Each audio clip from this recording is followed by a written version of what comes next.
Welcome to our daily devotional series, The Daily Herald. I pray that these messages will come to you as an encouragement and a reminder to be heralds of the Lord daily. God bless you. The blind man healed. August 22.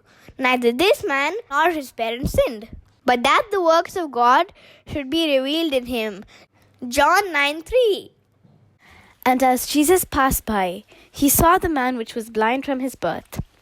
And his disciples asked him, saying, Master, who did sin, this man or his parents, that he was born blind? In the questions the disciples asked Jesus, they showed that they thought all disease and suffering the result of sin.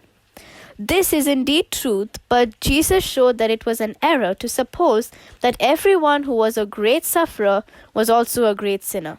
While he corrected their errors, he spat upon the ground and made clay of the spittle, and anointed the eyes of the blind man with the clay, and said unto him, Go wash in the pool of Siloam, which by interpretation sent. And he went his way, and came seeing. Jesus answered the question the disciples had put to him in a practical way, and in the way he usually answered questions put to him from curiosity. The disciples were called upon to discuss the question of who had sinned or not sinned, but to understand the power of God, His mercy and compassion in giving sight to the blind. It was all that might be convinced that there was no healing virtue in the clay or in the pool wherein he was sent to wash, but that the virtue was in Christ. The friends and neighbors of the young man who had been healed looked upon him with doubt, for when his eyes were opened, his countenance has been changed and brightened, and made him appear like another man. From one to another the question was passed, Is it he?